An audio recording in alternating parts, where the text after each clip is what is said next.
excited that you get to meet Lance Lokan.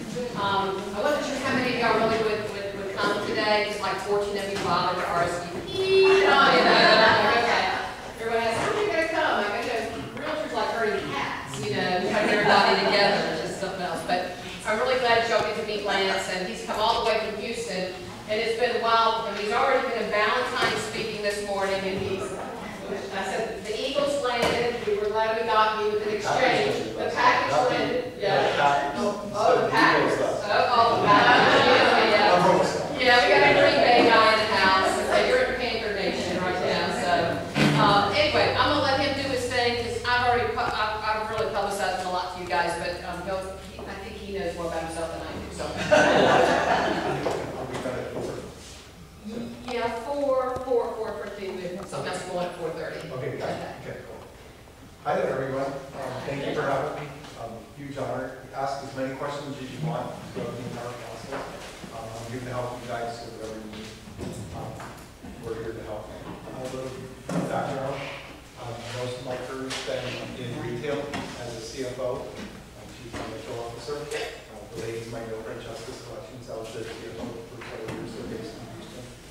And then in 2008, got this real smart idea to get into oil and gas because we were going to stay in Houston for the rest of our career. And so did that, and then in 2010, prices plummeted, and 400 of us lost our opportunity in that business. And then Karina's my wife, she wanted me to get into the real estate business, and she refused to leave Houston. And I kept saying, there's no way I'm going to speak to that, I won't be a real estate agent. There's 33,000 people in Houston that are in the real estate business. I'm like, why in the world do I want to be one of them? And she kept saying, you got to do this, you got to do it. And had offers all over the United States, and nothing was in Houston. She says, I'm not leaving. So I got up at 2 o'clock one morning in September, and 24 hours later took all the courses and said, okay, here we go. So in January 2011, got into the real estate business. First week, set up mission, vision, and value statements. If you guys don't do anything else, and if you haven't done a mission, vision, and value statements, that's the first thing you should ever do. When you're growing your business, you have to know why you're going to do what you're going to do, and what you're going to do, and what's going to set you apart from everybody else. Because there's a lot of people in this industry. And for us, with having 33,000 people, the competition, you have to figure out what you're going to do to differentiate yourself from everybody else. And so that's your value proposition. Value proposition for us is to be your real estate solution in a nutshell. That's our mantra. And by being your real estate solution, we're focused more on taking care of the client versus taking care of the transaction. And one of my favorite stories as far as that's concerned is in the second year of business, we had a gentleman that was terminally ill, had less than 6 months to live. And he said he needed to get his home sold so he could move down to MD Anderson in the medical field, in the medical center. And his house in the current condition was about $40,000. And so we got resources together, came up with about $30,000 of work that needed to be done, got people to help out and get paid in closing. Put the home on the market 2 months later for $150,000, sold it in 1 day, and provided him with the opportunity to live off of $60,000 for the last several months of his life. And he was forever grateful. And by focusing on taking care of him versus taking care of a paycheck was the foundation for how we grew our business. So by coming up with a mantra and your value proposition, that's what you need to come up with. By the way, you can see this at the bottom, but we created a data drive. It used to be a box, and we've gone to data drive now. TLGshares.com has this entire presentation. It has everything you could possibly imagine for building your business and your team.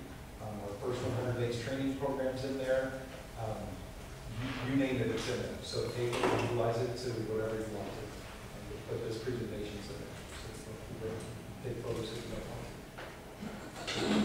But also, when you're doing your mission value statement, if you find your big why are you in this business? What do you want to accomplish at the end of the day? my one thing is to build an organization large enough that it'll encompass everybody's dreams and aspirations of what they want to accomplish. By building an organization large enough to achieve that, nobody's ever going to want to do it. And that's my one thing every morning when I get up. And I'm very humbled and proud to say that nobody's ever quit our organization in the 5 years of business that we've done. We've helped people find other opportunities. And nobody's ever quit on their own. We've helped them self-discover ones. But by investing in them up front, and you'll see this later on, by investing in talent and making that the #1 priority and creating a business that they'll never hit a ceiling, that's where you keep them. So would you rather hire one person and keep them forever, or would you rather hire for the position 10 times and get frustrated time after time after time? So invest in the people up front. And again, ask any questions you want. This is really best. This is our mission statement. This will be the superior real estate solution, and real estate solution is our mantra. And we trademarked that slogan. In the Houston market, focused on high customer satisfaction levels and committed to overachieving objectives while obtaining optimal success in all facets of operations. Everybody lives and breathes that mission statement on a daily basis. And that's what we created the first week of business. See Lokan over there? She spoke in Houston, and I got it so that our team could meet with her. And our listing team all got individual photos with her because she endorses us on television.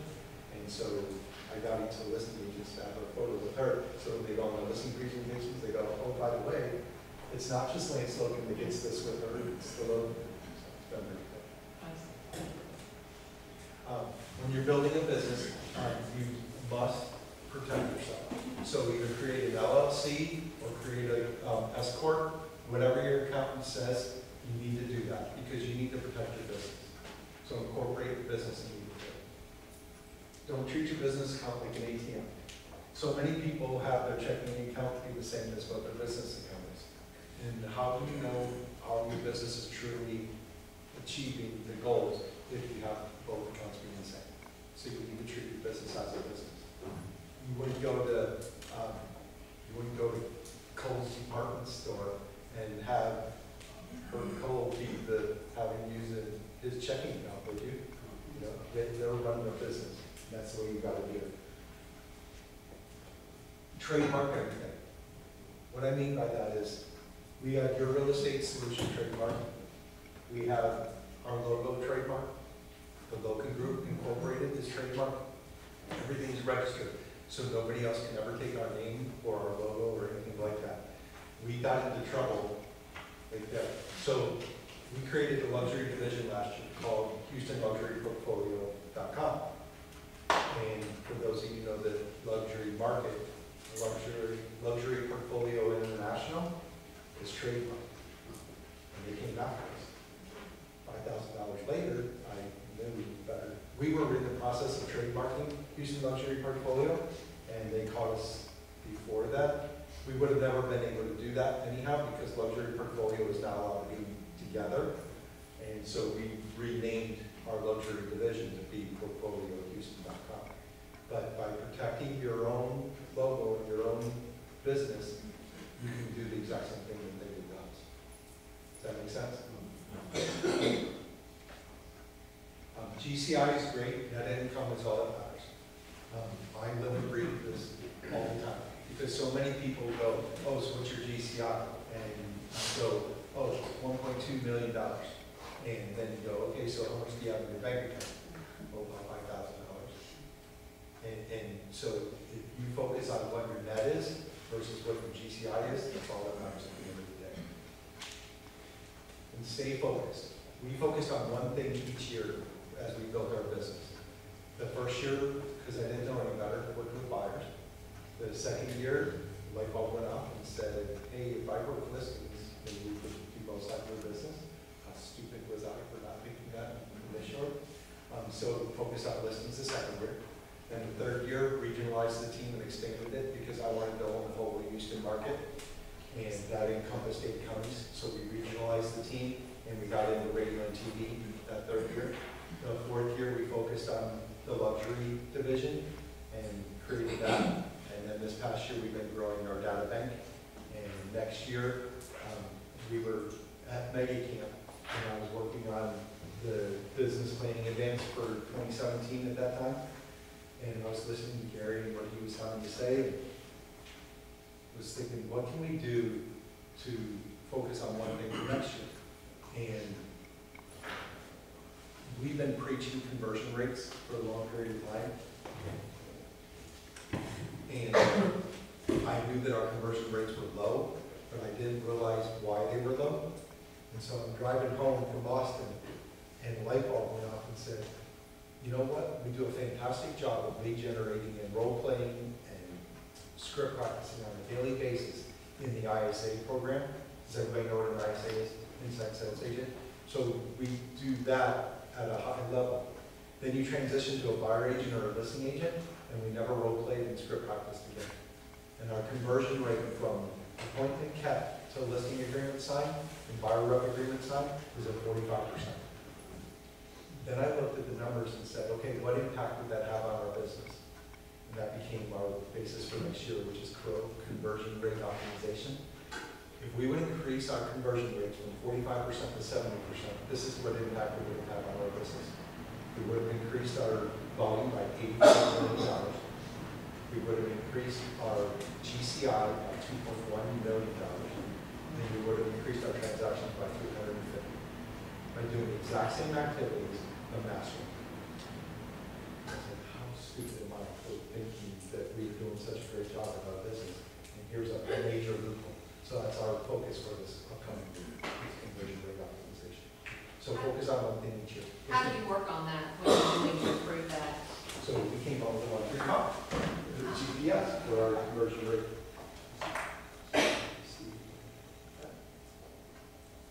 Just to show you as an example. And when we do our planning advance, we do it as a team because my thought process is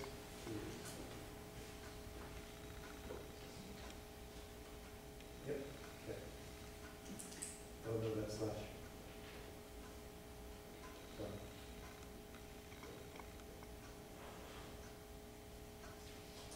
Got a few things on.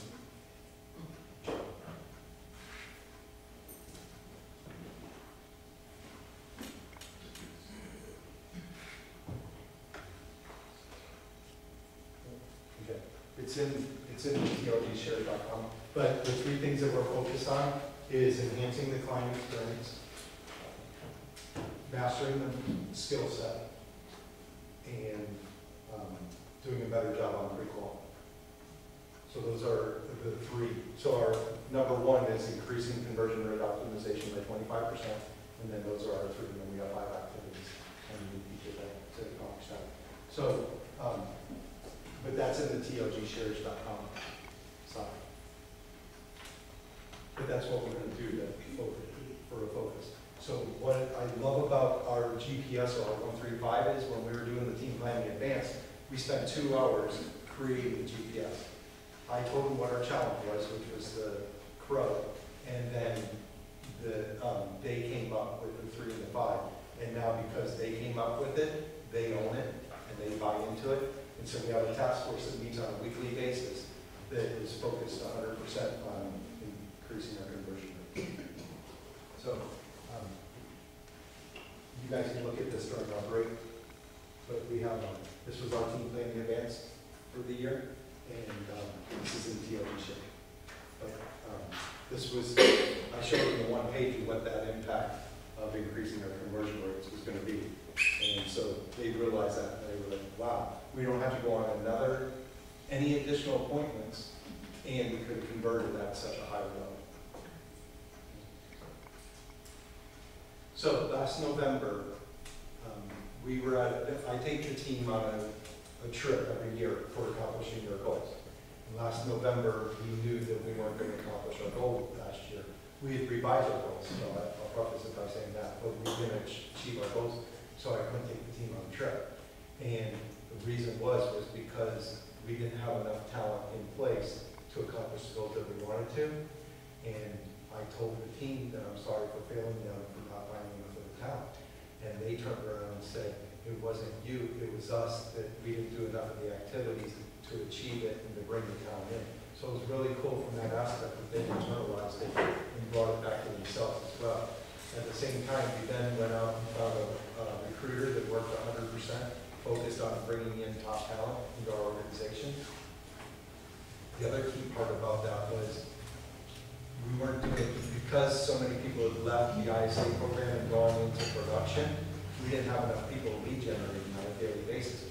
And the team understood this, so they came back and said, we'll come back. Remember, they all started out as ISAs, or we'll talk about that in a bit, but they all started out as ISAs. So they had the expertise already of lead generating. So they came back and helped out the ISAs until we could build up our benches again to bring enough ISAs into the program. At the same time, because we weren't lead generating at a strong enough level, the challenge that we were having was that people, our numbers were failing miserably. It was because we weren't having enough people doing the lead generating. So I was talking to Tony DeSello one day and said, hey, well, I don't think I'm thinking big enough from a business perspective because our numbers are so horrible. We're doing $10 and $15 million a month, and we're supposed to be at 25 to 30 million. This is like ridiculous. And Tony comes back at me and goes, it's not that you're not thinking big enough, it's that you're not executing big enough. And I was like, okay, that was very cool. So I went back to Greg Harrelson from Century 21. He's in Myrtle Beach, South Carolina. And Jeff Clinton, who was at Berkshire Hathaway, and then he got smart and came over to Delaware. He did that in January. So we were masterminding on what we were going to do to be disruptive and what could we do to really change the face of our business. And it all comes back to lead generating. And it all comes back to making up the phone. So for the month of October, we went back and we got a team of 6 people, and every Monday they had to do a bold 100. And then 4 days after that, they had to do 40 contacts every day for 4 more days. So at the end of each week, each person would have done 260 contacts, which equated for 4 weeks to a little over 1,000 contacts. And the 6 of them would do it together, so it's a bold 6,000, because we got 6,000 people. So we did that in April.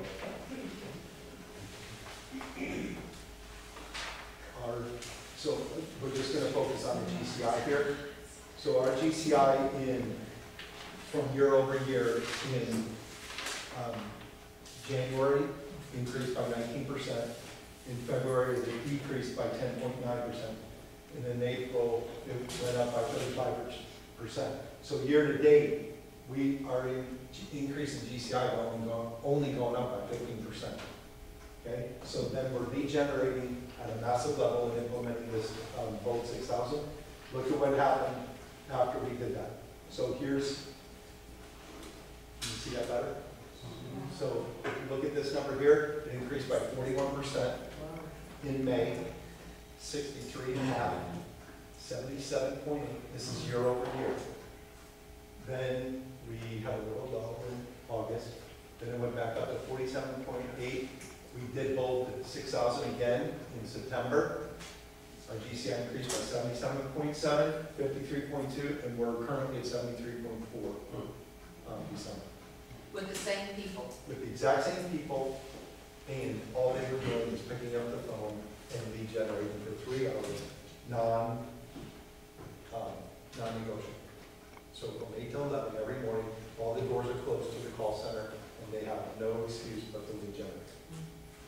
It's not rocket science, right? It's just doing the activity necessary to achieve the results.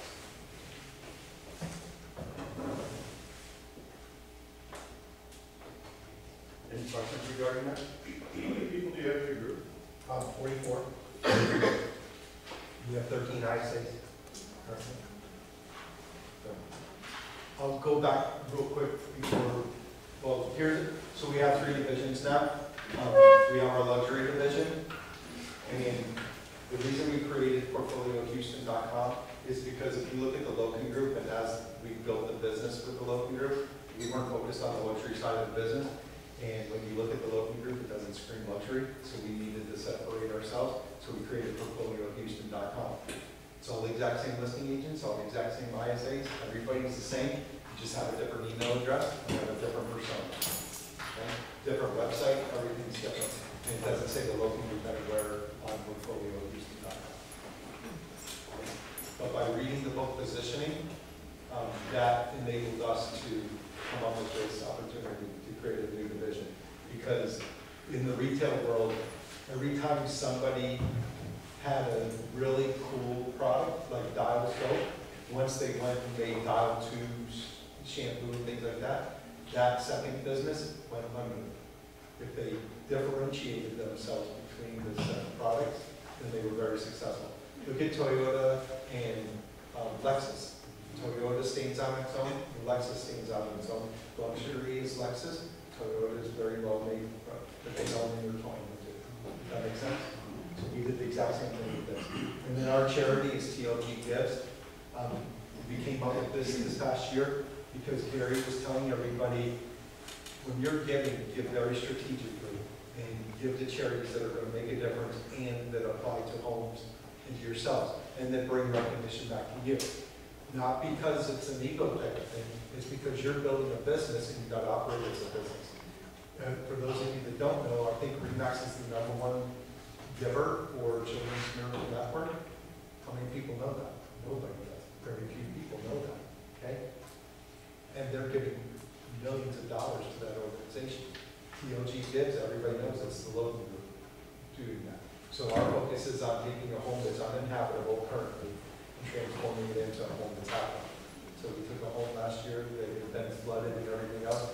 They didn't have running water, they didn't have, it was bad, it was real bad. So we spent $25,000, got donations, and then I matched the donations. We did $25,000 of upgrade to the home, and now they have a brand new house in return.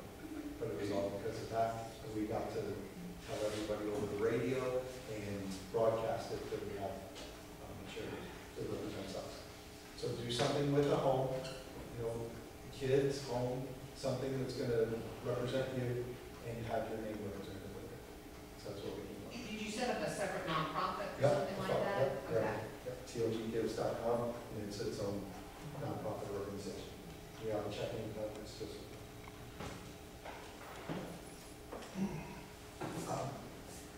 So let's go back to the beginning real quick. So 5 years ago, when we first got into the business, creating that mission, vision, and value statement up front gave us a game plan on what we were going to accomplish over the next several years.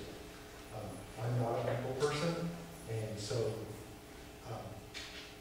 had to get up in front of everybody at the market center that first week for being in business, had to introduce myself. And Joe Rothschild at that time was the #1 real estate agent in Keller Williams, and he was also ROP. And so he was actually standing at the building watching the team meeting, and I stand up and and what are you going to accomplish? And I said, well, by 2017, I'm going to beat that guy over there. And everybody laughed and snickered because he'd been in business for 25 plus years. And I sat back there, and we will beat him this year. So then we were going. But the cool part about that was we set out a game plan in order to accomplish that. So we looked at his numbers and then worked backwards. And we'll go over the numbers in a little bit. So that was my first experience in real estate. You need to know that at the time I got into real estate, we were $250,000 in debt. And so I had no funds to create this team with. And I was going to do whatever it took to get this job done. By March, we hired a transaction coordinator who happened to be our babysitter. Hired her for $10 an hour for 10 hours a week, which equated to $100 a week, which I could handle. Then, because paperwork was not my expertise, I needed to hire somebody that was good at paperwork. And the whole reason I did that was because I looked at what could I do to leverage off what was non-producing to enable me to produce at more level.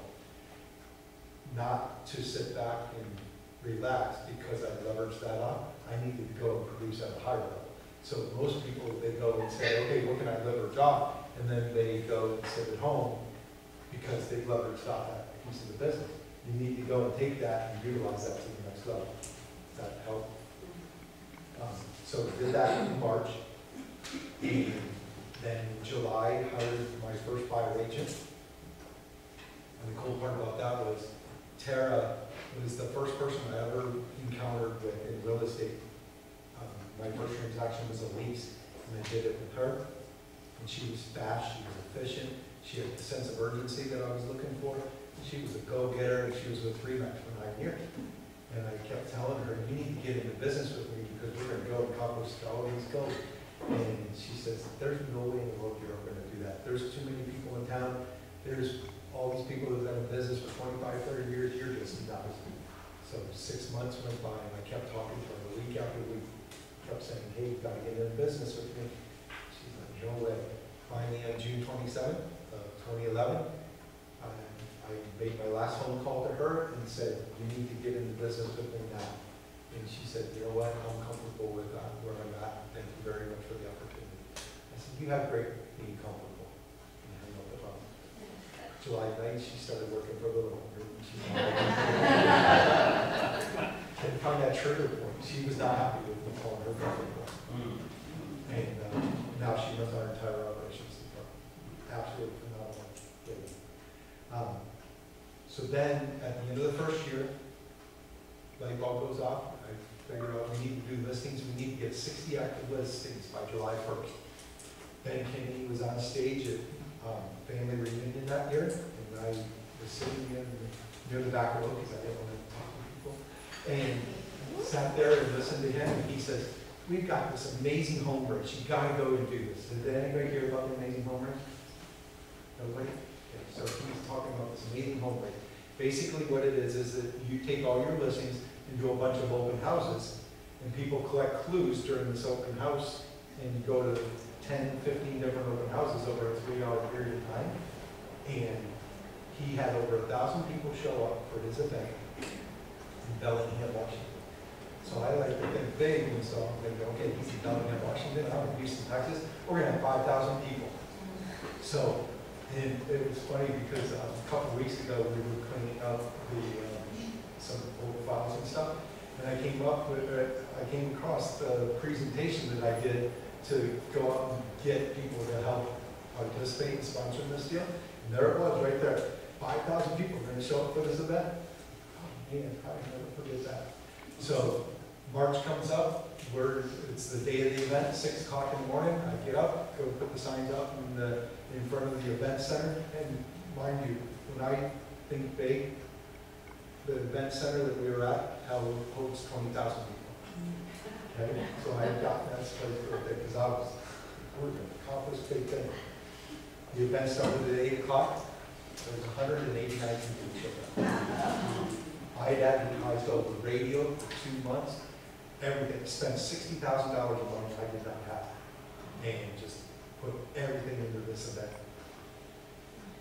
The one lead I got after that was the person that won the $10,000 grand prize. And so I didn't get any commission out of that anyhow because they took that money. That was a pretty big deal. April 12th, my house went foreclosed. April 27th, I was able to save it because May 1st is the first Tuesday of the month for that particular year in 2012. And got an attorney on April 27th that said he would hold off on that. So went through a loan notification for a year and a half. And meanwhile, I was like, you guys just let me do my thing and we'll make it through this. My wife would go to the grocery store on a daily basis and say, hey, can I check out here? And I would say, no, closing got the lady from the music. So she would get groceries. And that's it really sucked. And I had girls that they're now 10 and 12. Back then they were 5 and 7 years old. And I'm here having to provide for a family. And those first 3 and 4 years was the worst time of my entire life and they kept me on course and focused that we were gonna accomplish our goals. And so now today, I'm 100% debt-free, and our business is booming. And it's all because you focus on doing the activities and never settle for anything. Okay, so don't ever forget that. I'm nobody different than any of you guys. All I'm going to say is that I did what I said I was going to do. And if you believe in yourself and if you do the activities that are necessary, the results will come. But you've got to be committed. You've got to stay focused. When we're recruiting people, we have a 16-point presentation on tlgshares.com that shows our entire process. I'm investing in people up front. When we were growing our business, I don't hire real estate agents. I hire people from corporate America because I don't want to have to deal with the baggage of people that are in real estate. Because the first question they always ask is, what's my commission split? I'm like, do you want to make $130,000 or do you want to earn 50% split and make 60 or 70,000? And that was my thought process throughout the whole thing. So I went outside of the real estate environment and hired top-notch people from corporate America. At the same time, I didn't have a whole lot of money to deal with, so I was telling people, well, I'll pay you $100 for each appointment, and I'll pay you $100 at closing. And that got them motivated to start lead generating, right? And everybody that joins our team joins as an inside salesperson first, because they're going to form specific habits and get a great foundation in the beginning. We'll go over that in a little bit.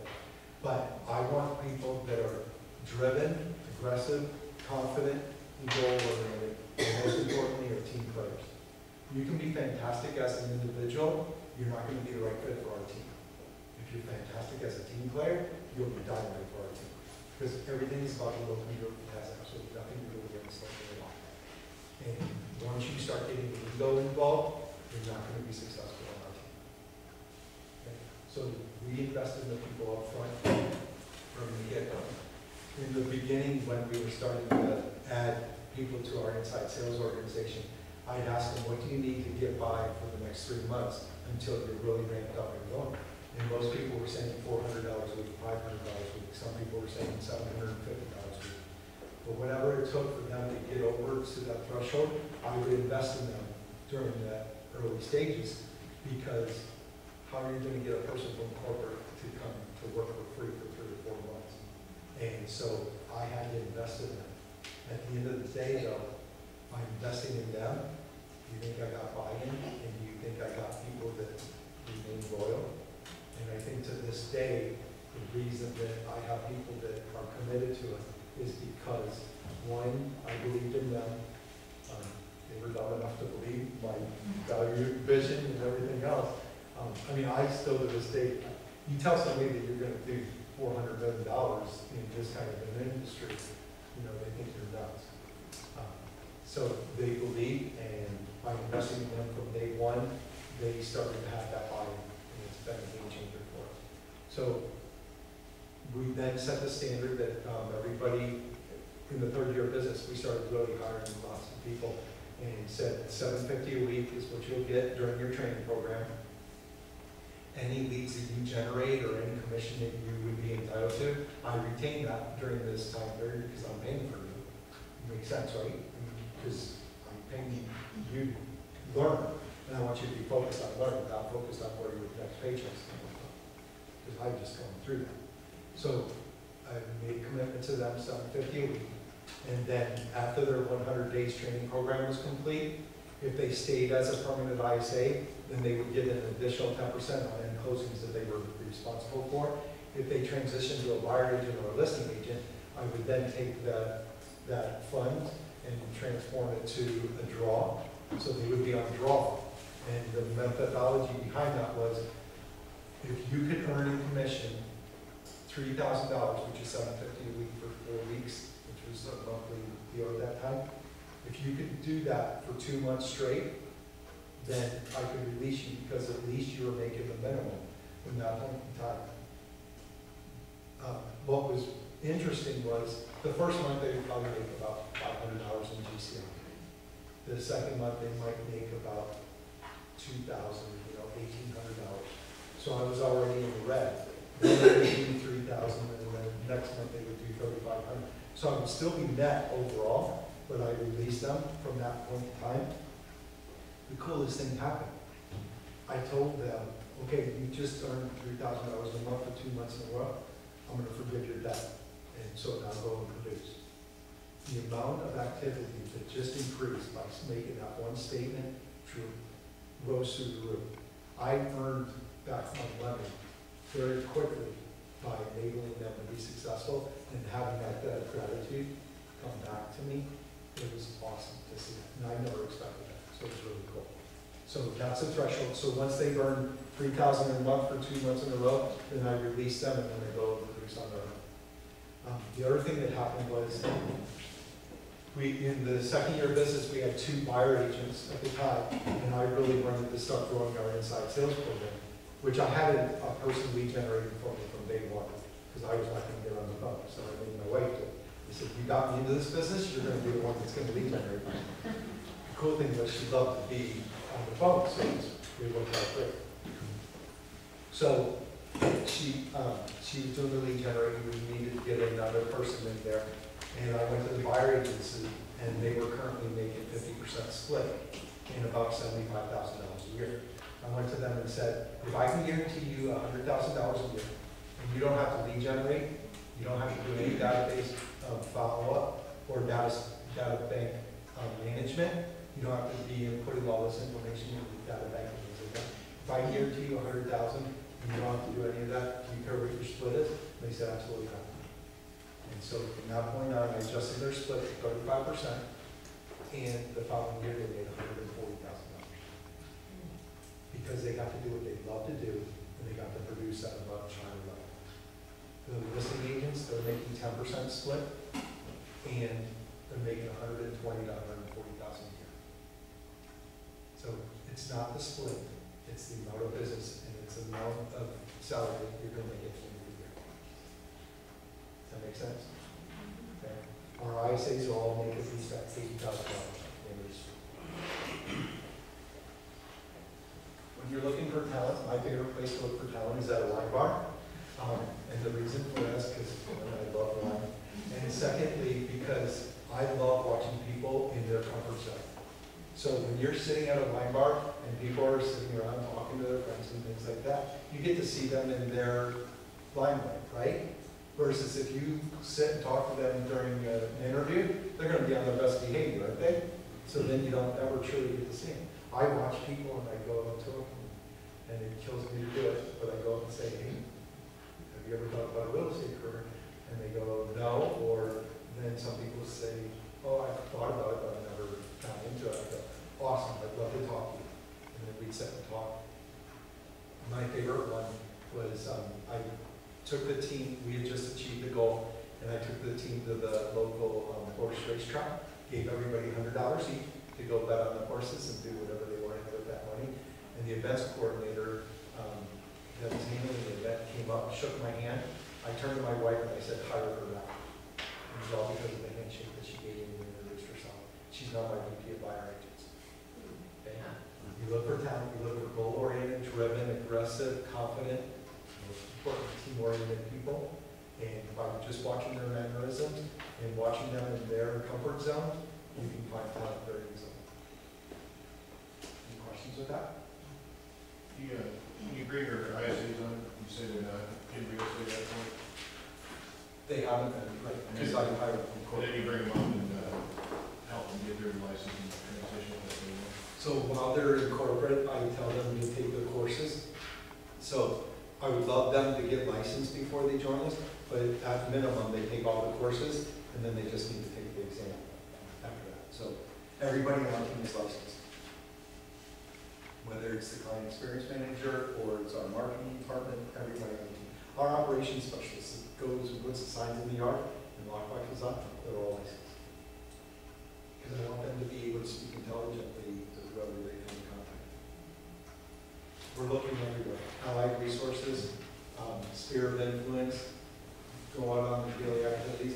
Our director of builder relations, my wife met him on an airplane ride from Houston to Las Vegas. He was going to a bachelor party, and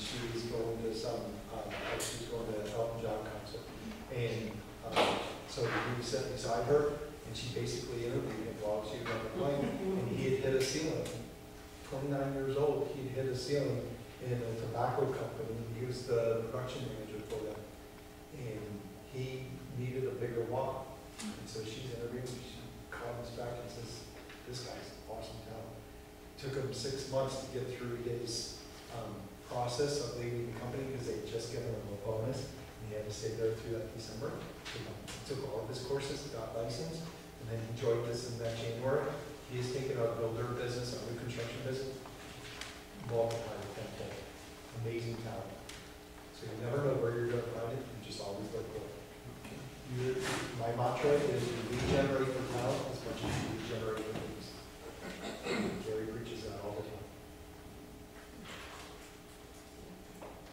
They should seem pretty young, Lance.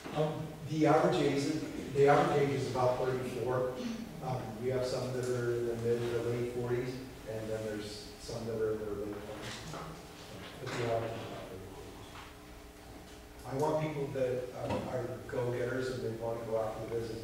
Our top ISA, she's 47 years old, and she's going to take home about $140,000 this year. And before she joined our organization, she was an MCA for several years.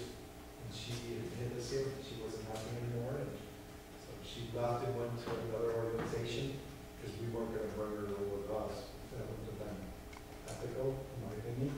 So she went and joined another organization for 6 months, and then we got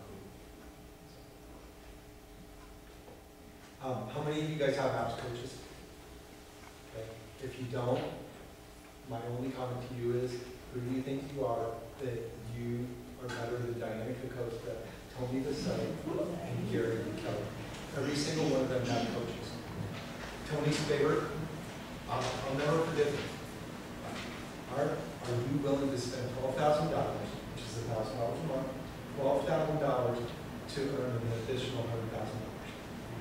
Most people say, yeah, I'd be willing to do that. And then you go to tell them, give them in the maps coaching, and they go, well, I can't do that. Then you're surely not committed to spending $12,000 to earn an additional $100,000. So I'm $200,000 in debt first year, and I hired a maps coach June of that first year. And look at what it's done for our business. I now have 3 coaches. If you don't have a coach, please get one. Because think about professional football. You know, you got the Panthers playing, and every single one of those players has a minimum of 10 coaches that are with them on a daily basis. Not just one coach. They just have a head. You've got position coaches, you've got strength coaches, you've got people that are taking care of your legal affairs. They've got coaches up the wazoo. And you don't have a single coach, and you think you're going to be successful in this business because you can do it better than everybody else. You have to seriously consider it. My wife and I got divorced every single day for the first 6 months. She thought she knew how to run a business, and I told her how it's going to be done. We fought every single day. Anyhow, the best thing the coach ever told us, the first coach ever told us, was to get this book, Strengths Finder 2.0 by Tom Rapp. You can find it in Target, or as the ladies like to say, Target, Barnes & Noble, or Amazon. It's just a little assessment, but what it does is it focuses on your 5 strengths. How many of us love to do things, and then it's not work? And that's the basis for our organization. Everybody, when they get up every morning, they love to do what they're doing because they're focused on the one thing that they love to do. And the comments that come out on a daily basis are like, we love doing this, we love doing that. They never complain. And if they do start complaining, then we get that nip in the bud as quickly as possible. It's easy to be negative, right? It's easy to talk to other people and, oh, I'm not doing this. Oh, yeah, I know, I'm not doing this. And that whole negativity starts creeping in, and it ruins your organization. You have to stay positive at all times. It's difficult to stay positive, so you need to make that focus. And our entire team, we utilize an app called GroupMe, and people are communicating on that on a daily basis. It's been awesome. When Bold graduation happened this week, 3 of our people were in Bold. And they graduated that morning. First thing they got to see when they woke up was congratulations on your Bold graduation. And everybody all through the day kept saying, hey, that's awesome. Can't wait for you to get to the next level. And it's always affirmation and support system. But it's just a text messaging app that you can utilize. It's been awesome for us. But StrengthsFinder 2.0, what it did was focused on what each of our strengths were. So my wife has the strengths that she's the one that should actually be out here because she loves talking to people. And she's a wooer. She loves working in a room and then she leaves and goes on the next. I'm more the systems and processes type of personality, and I just want to go get it done. And so we divided and conquered. And that was the benchmark for how we grew the business. And that all came from our MAPS coach in the first one. That first year, looking for MAPS coaches.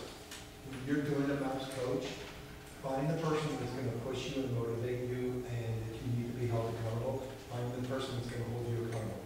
You're paying for the MAPS coach, so get the person that's going to really push you to get to that next level. If they're not pushing you, then you're wasting your money. Okay? So find that right person. And like I said, I went through 4 people the first year before I found the right person that was going to really push and motivate. Yes, sir. You coach? I do. That I have Gary mandated that we have 2 people that we coach, and so I was given 2 people, and I now have 6 people, and I'm trying to leverage them off to go back down to 2 again. Just because my focus is on growing our business and trying to do that, I'm willing to help anybody. I'm willing to do things like this, and we have the Dow Drive, the TLGshare.com, to help people build a business, and I'll answer any question. But to be held accountable to coach somebody the same day, same time, every week, it's a bit of a challenge. Yes, sir. This is probably a politically incorrect question. I'm good with that. Okay. You started at Keller Williams. Yep. And you built this business that's probably bigger than most real estate companies in the country. Why are you at Keller Williams and not have your own company?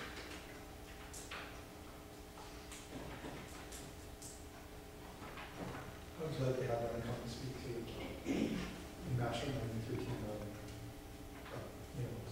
so we did our team planning in advance. Have opportunities like that. You can't buy that. I get to have a huge honor to meet with Gary once a month. And from a business perspective, you can't buy that. I will never leave Keller Williams. Our team will never leave Keller Williams. You can write that down. It will never happen. Keller Williams is a business. They run everything like a business. They're education-based, and now they've transformed into being a technology-based company. From that perspective alone, I can never, because it's just, they're all about the agent. And Gary preaches that every single day. You look at our logo, Keller Williams is in the bottom corner of the logo because Keller Williams isn't what makes or breaks your business. It's what you create as a business. And Keller Williams enables you to be successful. MAPS coaching is the best thing in the world. And I don't get paid to be, to broadcast about MAPS coaching, but I see from a business perspective what it does for people. And so that's why I really agree with it. Does that help? I feel the same way. I just No, and Mark Spade's one of my best friends. He had a challenge behind the scenes, and so he had to do what was right for him. He regrets it now, but he's not going to come back because his whole goal in his entire life was to be on his own as his individual person, and he's built an amazing organization. Yeah, he's an owner. You've got Russell Rhodes, Berkshire Hathaway basically bought him for $5 million. So kudos to him. And, so there's going to be big teams that are going to come and go, but you're not going to see the working.